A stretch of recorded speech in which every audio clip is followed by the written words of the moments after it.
que o Estado faz. Um podcast sobre boas práticas em políticas públicas. Neste episódio destacamos uma política pública de recuperação no domínio social, um projeto do Instituto da Segurança Social com diversas parcerias e com o objetivo de assegurar uma resposta de emergência 24 horas por dia, 365 dias por ano para situações de pessoas ou agregados familiares em situação de vulnerabilidade social. Vamos conhecer ao pormenor esta política pública com a diretora do Núcleo de Emergência Social do Departamento de Desenvolvimento Social do Instituto da Segurança Social. Antes, o João Costa e Silva apresenta as linhas gerais do projeto, que foi finalista do Prémio ISCTE Políticas Públicas 2021 na categoria de Administração Central. O Instituto da Segurança Social pretende implementar uma rede de resposta integrada em emergência social com o objetivo de reforçar a resposta imediata a situações urgentes no âmbito da proteção social. A política pública tem o objetivo de reforçar a capacidade de resposta da Linha Nacional de Emergência Social, nomeadamente nos períodos da noite e de fins de semana. A linha funciona 24 horas por dia e 365 dias por ano. A todo momento, qualquer cidadão, em qualquer ponto do país, pode ligar 144, mas a capacidade efetiva de resposta aos fins de semana e durante a noite fica condicionada por não conseguirem mobilizar os meios atempadamente. Esta rede vai ser agora implementada de forma piloto nos distritos de Faro e Braga. Futuramente chegará a mais distritos. A rede de resposta integrada em emergência social pretende mobilizar um conjunto de instituições com intervenção no terreno. A resposta passa a ser imediata e personalizada a qualquer dia e hora, incluindo a resposta de alojamento. O que o Estado faz. Marta Borges é a diretora do Núcleo de Emergência Social do Departamento de Desenvolvimento Social do Instituto da Segurança Social.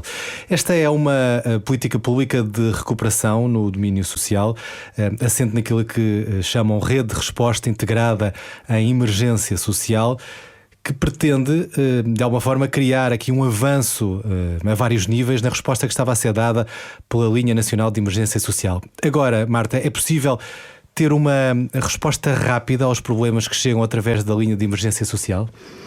O objetivo justamente desta rede é criar nos territórios um consórcio que viabiliza a rapidez desta rede de respostas. Ou seja, neste momento a linha de emergência social tem uma resposta que é dada nos territórios 24 horas por dia, 365 dias por ano, mas fazia-nos muita falta, e era uma carência que sentíamos diariamente e que ainda sentimos, de que houvesse uma estrutura que mediasse a nossa conversa telefónica com a pessoa que precisa de ajuda e a resposta no terreno. E, portanto, esta ideia da rede e, mais concretamente, dos CAES 2.0, que, passando a sigla, são estruturas de acolhimento de emergência social. E, a rede prevê que no consórcio haja uma estrutura destas em cada território que garanta o acolhimento destas pessoas em situação de vulnerabilidade.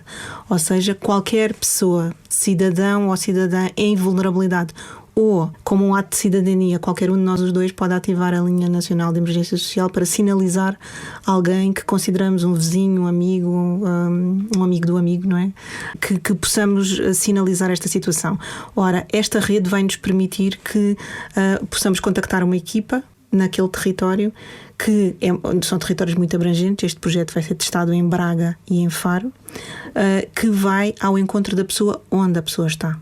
E era esta mediação que nos fazia falta na Linha Nacional de Emergência Social, porque quando a pessoa nos contacta tem de ficar muito tempo à espera do transporte de emergência que possamos operacionalizar para ir buscar, e nós consideramos que era essencial, do ponto de vista até da ética do cuidado, de poder não enviar um transporte para transportar a pessoa dali para outro sítio, mas sim ter uma equipa que fizesse a ponte entre nós, linha, e esta estrutura de acolhimento para onde a pessoa vai. Que não existia de todo? Existia, mas não existia a equipa que fazia esta ligação. E esta equipa está dentro desta estrutura que são as tais estruturas de acolhimento de emergência social. O que permite é Por exemplo, a pessoa pode não querer sair da sua casa, pode não querer sair do sítio da rua onde já está há muito tempo, mas permite-nos poder conversar com a pessoa onde a pessoa está, perceber o que é que podemos fazer para aquela situação ser atenuada durante aquela noite, aquela madrugada, e como é que podemos agir no dia seguinte, no caso da pessoa não querer ser mobilizada para o local que lhe podemos proporcionar. E, portanto, a lógica aqui é um bocadinho tailor-made naquela sequência de percebermos efetivamente o que é que a pessoa está disponível a mobilizar e o que é que consegue mobilizar naquele momento e o que é que nós também conseguimos mobilizar, e fazer aqui um bocadinho um match perfeito entre aquilo que a pessoa consegue e pode e aquilo que nós também conseguimos e podemos, para efetivamente conseguirmos proporcionar àquela pessoa uma resposta efetiva num conjunto de parceiros. E essa é também a inovação desta resposta, que é mobilizar vários parceiros que já têm construções sociais naquele território e que podem ser mobilizados dando aquilo que podem, e por isso criámos este consórcio de parceiros que gira em torno desta resposta de acolhimento de emergência social, e que pode servir desde uma mulher vítima de violência doméstica que, em vez de estar à espera na esquadra para que a possamos alojar num acolhimento de emergência, possa ter uma equipa que está com ela, que cuida dela e da criança neste momento de espera. Pode ser um acolhimento e a pessoa permanece naquele local até que os meus colegas na Segurança Social, nas 24 ou 48 horas, dependendo se é fim de semana, possam chegar até àquela situação. Ou pode ser, por exemplo, para ir buscar um refugiado de guerra que chegou da Ucrânia, por exemplo. A pandemia, de alguma forma, ajudou a perceber que não estavam a dar uma resposta eficaz, ou que podiam dar uma resposta ainda mais eficaz, foi? A pandemia trouxe-nos desafios complementares àquilo que já é o desafio de fazer emergência social em Portugal, não é? O desafio de nós temos aquilo que podemos imaginar como aquelas pessoas que já vivem em situação de vulnerabilidade e conhecem os caminhos que devem procurar, seja para a alimentação, seja para uma série de estruturas, e a pandemia trouxe-nos todas as outras, como eu ou outra pessoa qualquer, que numa situação de desemprego, numa situação de maior precariedade laboral, ficaram sem um emprego, precisam de comprar o computador para o filho, para a telescola. Todas estas questões foram questões que começaram a chegar à linha nacional de emergência social. E, portanto, os desafios foram complementares. Nesse sentido, também percebemos que haver uma linha telefónica estatal dava aos cidadãos a possibilidade de disporem de uma outra forma, até mais protegidos da sua identidade numa fase inicial, permitir à pessoa expor o seu problema de uma outra forma e permitir que nós também possamos fazer o acolhimento de outra forma. Precisávamos um bocadinho deste braço até à rua, desta equipa que fazia a ponte com as pessoas, e é isso que fomos também buscar este consórcio e esta ideia de rede. Em termos práticos, como é que se estrutura, como é que se monta uma política pública deste género? Consegue identificar o essencial? O essencial foi nós percebermos, nós não queríamos construir uma política que fosse longe daquilo que eram as necessidades das pessoas.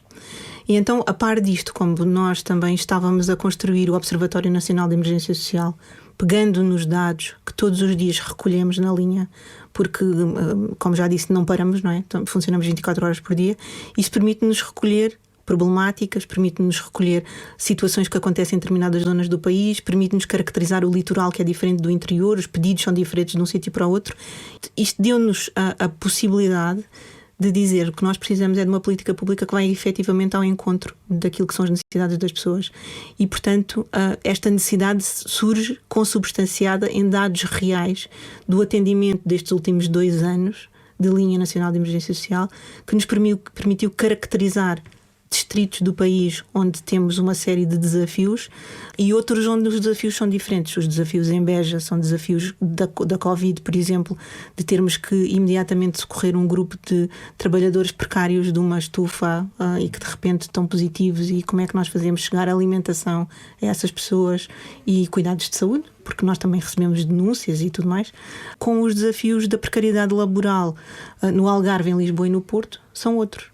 E, portanto, nós percebemos que precisávamos de estruturas diferentes. E aqui nasce este sentido de política pública, fazendo a relação que tentámos ser o mais perfeita ou mais adequada possível entre as necessidades que nós tínhamos bem caracterizadas e uma resposta que pudesse ir ao encontro daquilo que efetivamente as pessoas precisavam. Um dos grandes desafios da política pública em Portugal é a maleabilidade. da política, porque nós às vezes criamos respostas que acabam por ser um bocadinho fechadas sobre elas próprias, criando tantos pontos que nós temos que cumprir, que quando nós estamos numa situação de emergência, eu posso ter uma vítima de violência doméstica que também tenha, por exemplo, consumos ativos de álcool ou que tenha um cão. Tudo isto, não é? Ter um animal de estimação ou ter um comportamento aditivo ou ter uma fraca mobilidade são condicionantes no acesso ao cuidado. Então o que nós procuramos foi criar uma estrutura, repensar, porque as estruturas, os CAES, as estruturas de acolhimento de emergência já existem. O que nós chamamos um CAES 2.0 dentro desta rede é exatamente uma estrutura, um ponto acima, no sentido de ter esta maleabilidade. Poder acolher uma pessoa que tem um animal, poder acolher uma pessoa que anda numa cadeira de rodas, poder acolher uma pessoa com 4 filhos, poder receber uma pessoa que apenas precisa de um duche e de um chá. Portanto, de ter a plasticidade necessária para o acolhimento de emergência, porque a intervenção na crise não nos permite dizer eu preciso de uma estrutura assim ou assado, não é? Porque tem matizes de tal modo complexas daquele momento que o que nós precisávamos era basicamente de dotar as respostas que tínhamos de uma plasticidade que nos permitisse acolher todos e todas. É difícil depois passar das palavras aos atos? Há uma equipa grande a trabalhar para este sistema? Grande nunca não é equipa grande lá de nenhum. Nunca é grande o suficiente, não é?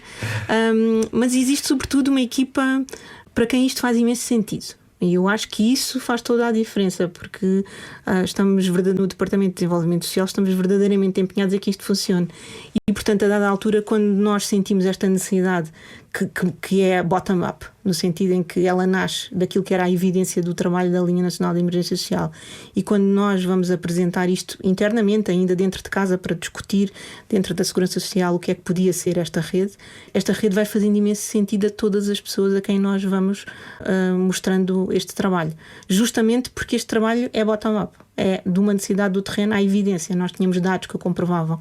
E, portanto, foi relativamente fácil contagiar as pessoas a quem apresentámos este projeto e esta ideia. E, portanto, eu acho que foi muito importante e até interessante podermos sentir aquilo que era uma política pública. Às vezes o conceito de política pública parece um bocadinho abstrato e nós não percebemos exatamente, a coisa aparece como Linha Nacional de Emergência Social. Já lá está, não pensamos como é que... Não é? Tem uma história, tudo tem uma história, e esta história é justamente de um princípio que é as histórias das pessoas. É um coletivo de histórias de pessoas que mobilizam técnicos a dizer o que nos faz falta é isto. E, portanto, esta também é uma história que nós queríamos de uma cidadania ativa e que enquanto profissionais, todos e todas nós fomos sentindo que isto fazia todo sentido. Esta rede, obviamente, tem parceiros. Como é que se gera o trabalho com os vários parceiros que entram nesta política? Bem, nós fizemos o desafio a 2 entidades em 2 sítios, Braga e Faro, que é onde vão nascer os 2 primeiros centros. E fomos capitalizar redes que já existiam informalmente. Um dos truques, se quisermos, passo a expressão, é justamente deixar isto aberto o mais possível para que outros parceiros que vão fazendo sentido à medida que vamos caminhando na concretização desta política possam entrar para o consórcio. Ou seja, nós temos um consórcio do qual partimos, mas é um consórcio que não parte fechado à partida, não é? E, portanto, sei lá, os desafios de uma guerra vão com certeza trazer a necessidade de, se calhar, nos associarmos a outras entidades. E, portanto, rapidamente tem que se adaptar a isso. E, portanto, melhor do que ninguém, as organizações que estão no terreno e que são a base de onde vai sair o consórcio e que têm o centro de alojamento de emergência, vão dizer-nos, nós já trabalhamos com isto e com isto e com isto. E, portanto, isto é assim uma espécie de matriosca que se vai ampliando também no sentido de percebermos o que é que faz sentido àquelas pessoas, e foi basicamente co-construída com eles. Estamos a conversar em março de 2022. Qual é, nesta altura, o ponto de situação deste projeto? Eu conto que no próximo mês, mais ou menos, consigamos abrir as portas dos 2 primeiros CAES 2.0 e pôr ao serviço da comunidade esta ideia de consórcio e todos estes parceiros a começar a funcionar. Portanto, desde quando é que arrancaram com... Nós fizemos a proposta. A Linha Nacional de Emergência Social fez 20 anos em setembro do ano passado e, portanto, é desde essa altura que temos estado a trabalhar nesta ideia e que apresentámos esta ideia publicamente. Neste momento, basicamente, é mais de estrutura o desafio, por todos os desafios de conseguir concretizar as casas a tempo e toda a estrutura adjacente à ideia do consórcio, mas eu tenho expectativa que isso possa acontecer no próximo mês. A Covid-19 também mudou a forma de fazer a ação social no país, no mundo? Eu acho que houve um reconhecimento daquilo que é a política pública, não é? A importância que a política pública pode ter na vida das pessoas, e a ação social não foi uma exceção.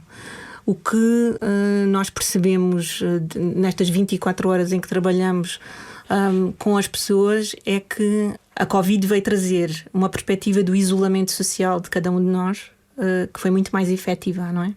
Porque em alguns lugares as redes informais das pessoas chegam primeiro da ação social, e é depois daí que às vezes acontece as sinalizações de algumas situações mais preocupantes. Essa questão é interessante. Essas redes informais que foram criadas durante este tempo de pandemia ajudaram também às estruturas formais a perceberem como é que poderiam operar, tendo em conta esses exemplos? Sem dúvida. Eu acho que a comunidade é essencial para fazer ação social. Ou seja, eu não imagino fazer ação social, eu tenho 20 anos de fazer ação social, não imagino fazê-lo sem a comunidade.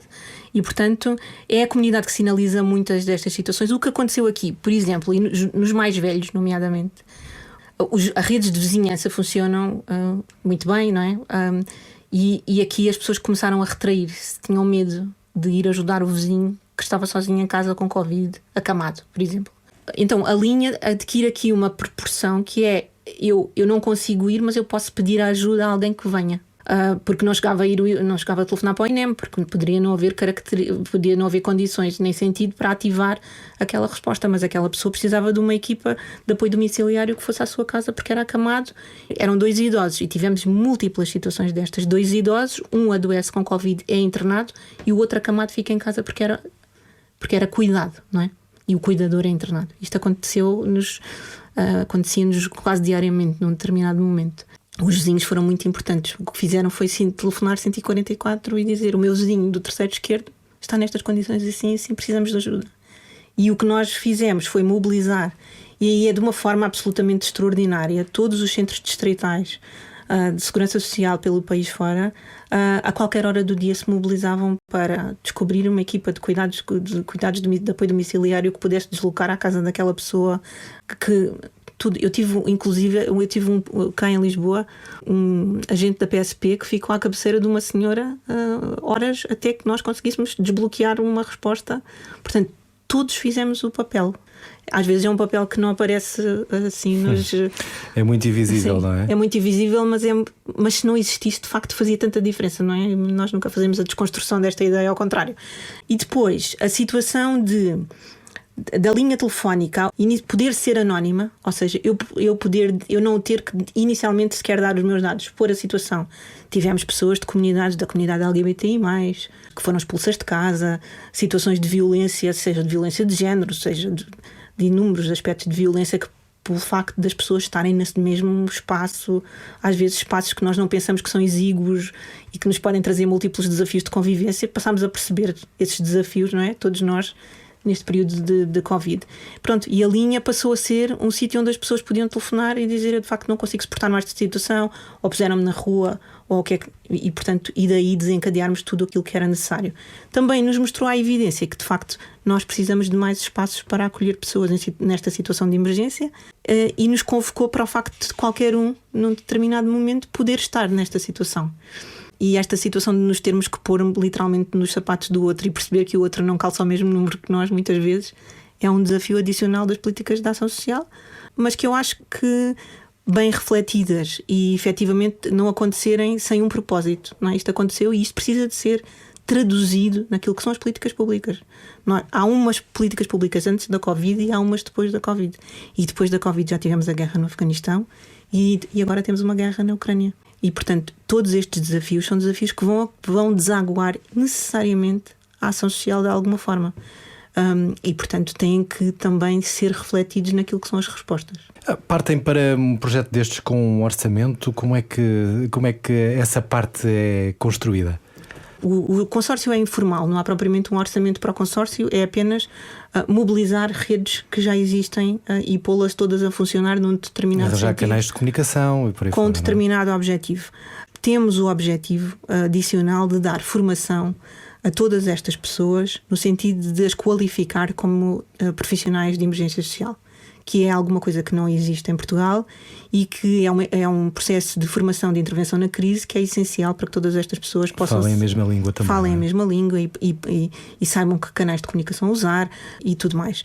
O orçamento é o orçamento que já estava previsto na criação dos centros de acolhimento de emergência social, que teve o head-up de lhe juntarmos esta equipa, porque precisávamos muito desta ideia de, nós chamamos de outreach, mas é esta ideia de ir ao encontro da pessoa onde a pessoa está, justamente por estas questões de pessoas acamadas, pessoas que não querem sair da sua casa, pessoas que não querem perder o seu animal de estimação e às vezes as estruturas não estão ainda preparadas para receber a pessoa e o animal de estimação e portanto desconstruir esta ideia, porque muitas vezes o animal é quem acompanhou sempre aquela pessoa naquele isolamento que às vezes é muito longo, não é?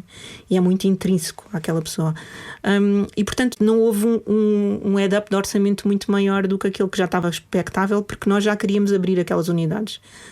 O que nós fizemos aqui foi introduzir-lhe uma equipa que faz a ponte entre a nossa equipa Linha Nacional de Emergência Social, que recebe as chamadas de todo o país, e podermos dirigir e termos uma equipa nestes territórios piloto que possa fazer esta ponte entre nós e a equipa. Esta fórmula para a construção desta política pública pode ser replicada de alguma forma por outras instituições ou até mesmo dentro da mesma instituição para outro tipo de política? Nós desejamos que estes consórcios possam ser multiplicados por outros territórios. Estes territórios são territórios piloto, nos territórios que nós identificamos como prioritários naquilo que era a necessidade de respostas face à experiência da linha, e esperamos que possamos replicar depois destes territórios piloto por outros territórios, onde inclusive temos muito mais desafios em termos de emergência social. São sempre desafios diferentes, porque Portugal é pequeno de facto, mas tem desafios muito interessantes em pontos diferentes, e são desafios de facto muito diferentes uns dos outros, e portanto, mas esta ideia de podermos criar espaços que sejam maleáveis é uma ideia que eu acho que é muito importante para poder acolher a pessoa na situação onde está e não tentar meter a pessoa na resposta que já temos. Portanto, é tentar criar estruturas que sejam efetivamente e afetivamente estruturas de cuidado. Essa é uma boa palavra. E também é uma boa forma de fecharmos esta conversa. Marta Borges, agradeço a disponibilidade para nos explicar ao pormenor este projeto, Rede de Resposta Integrada à Emergência Social. Obrigado. Obrigada.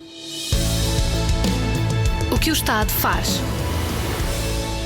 Noutros episódios do podcast O que o Estado faz, vai encontrar outras boas práticas em políticas públicas. Este podcast é feito pela Ana Pinto Martinho, João Costa e Silva, Mário Rui e por mim, Nuno Castilho de Matos. Até já. O que o Estado faz? Um podcast sobre boas práticas em políticas públicas.